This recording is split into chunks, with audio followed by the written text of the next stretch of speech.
Okay. This session is going to cover the changes from version 1 to version 2 from the FRPP data dictionary. We appreciate the feedback, comments, suggestions after we issue the data dictionary in April, and we will be distributing this version 2. So I want to basically focus in on those changes that are shown in version 2. So hopefully everybody can see on page 3, and I'll cover those now, what changed from version 1 to version 2. All right, so for the surplus category, we had some feedback, and I'll show you, but we added some clarifying text to that data element to indicate agencies' independent authority may require them to declare something surplus. Square feet unit of measure. This came up during one of our conference calls on the data dictionary, plus in discussions with ONB as to the ramifications and impact on freeze the footprint or reduce the footprint. We have instituted some business rules that must be followed. So if you are submitting an owned asset, the only acceptable unit of measure will be gross square feet.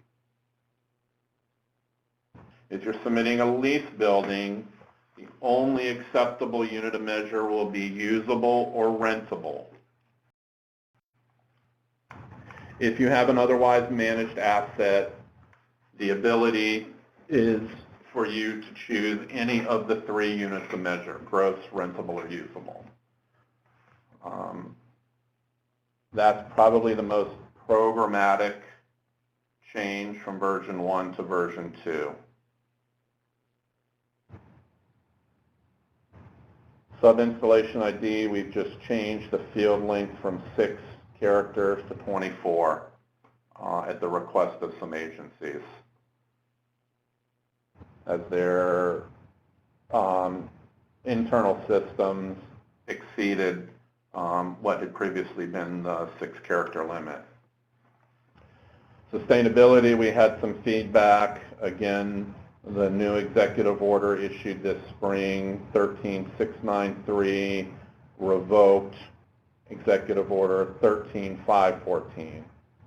So we have updated the definition for sustainability to now align with the new executive order. And then in Appendix E, for the new real property use of renewable energy system, we have revised the definition based off of feedback, again, from agencies.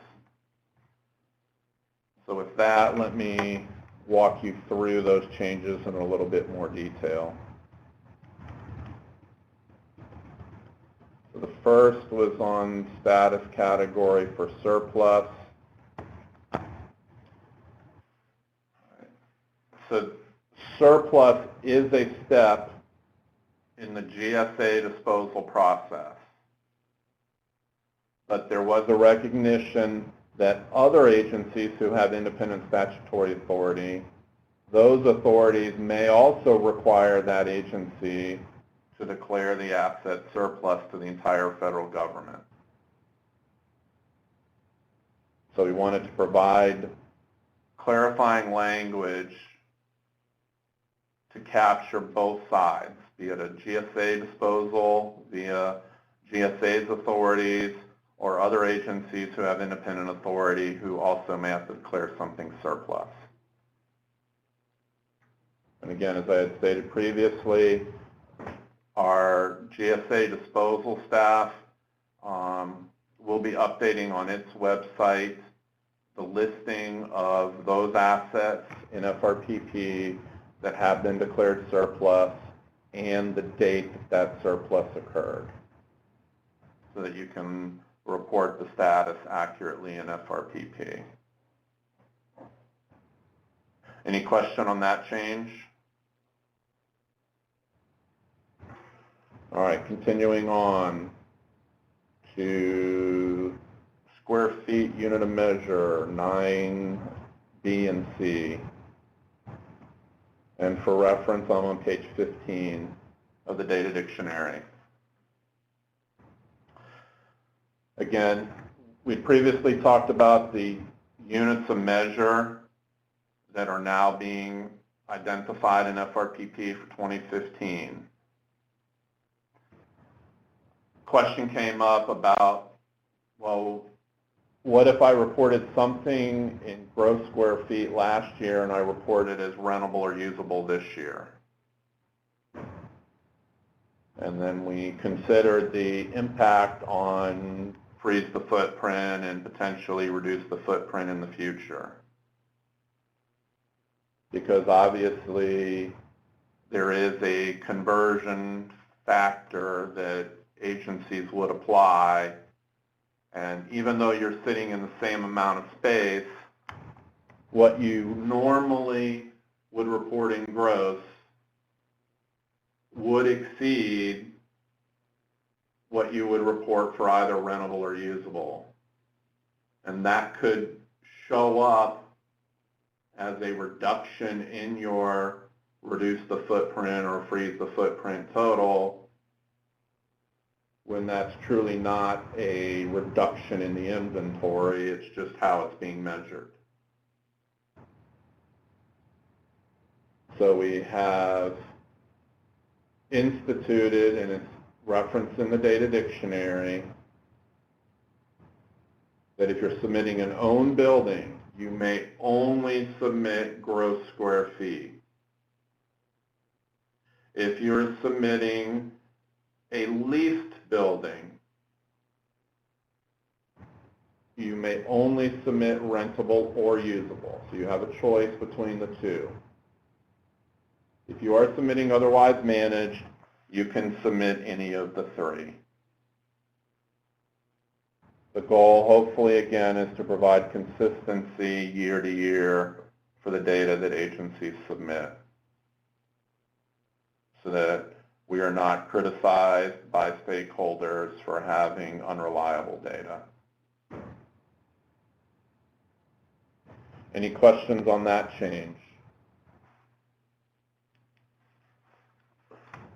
Give me a second to get back up to the summary table. All right, sub-installation and sustainability.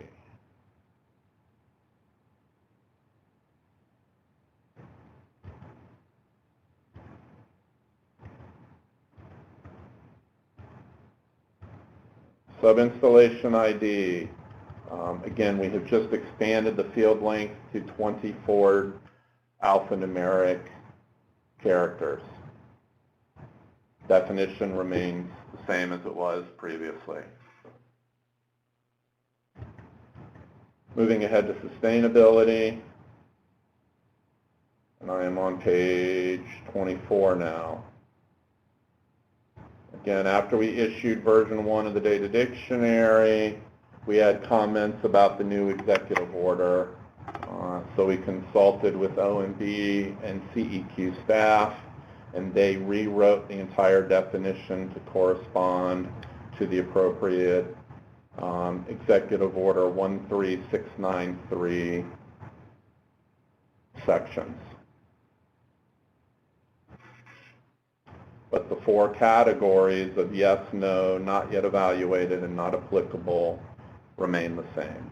So from a programmatic perspective, the categories and their associated codes remain the same. And then the last change to version 2 is the definition for renewable energy system structures on page 40. We had some questions and clarifications so that agencies could report renewable energy systems, so that is provided. The updated definition is provided here.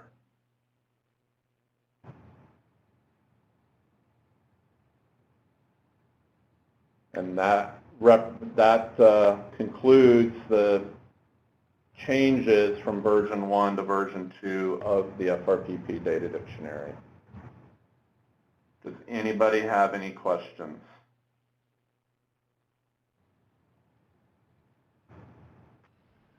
Just on that renewable energy system, do you foresee that it's primarily one,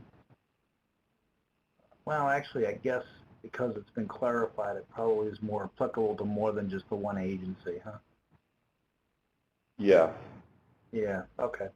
We had gotten comments from Interior because the previous definition, there were some, I'll just say, inconsistencies where things may or may not be renewable while at the same time potentially being utility systems or power development and distribution. Can you go to 80 for codes for buildings, 84? 84? Yeah. Oh, for buildings, sorry. Buildings, sorry. Yeah. Okay. Yeah.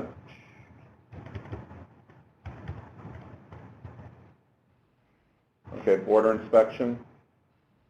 Yeah, this particular category seems to be applicable for some of our uses as well. Okay. But the fact when I see standalone building, that kind of throws me. Some of our spaces may not be standalone. I mean, I guess every building's a standalone building. But you could, and in a lot of these cases, unless there was something egregious with what was being proposed, we used what was submitted. Yeah, we have a lot of facilities that are actually co-located with border protection. And I emailed Victor on this, and sure. And I've talked to our agency on it as well, and yeah, this is a good fit for us for sure. Okay, good. Yeah, and obviously you've got to do your assessment. What's the predominant amount of space in that building? Right. Is it office? Is it warehouse? Or is it border inspection station or land port entry? Or no? But yeah, no, you're right. Standalone building. They are all standalone. Yeah, in the big picture, yeah. In the big picture. So.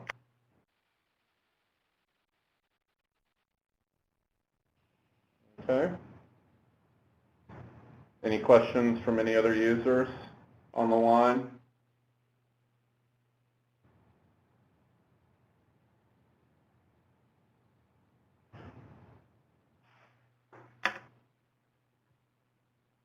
All right, Yolanda, you said you had a question?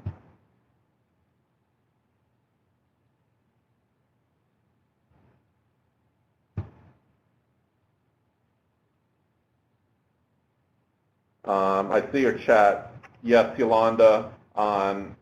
We got approval last week, and we are in the process of posting a new version of the data dictionary to gsa.gov. As I said earlier, I will be communicating that new version later this afternoon via the FRPP listserv.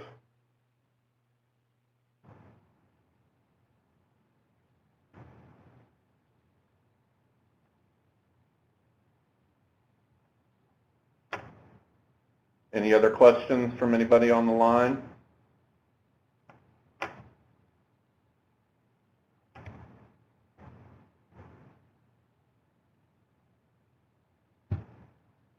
All right, well, let me stop the meeting.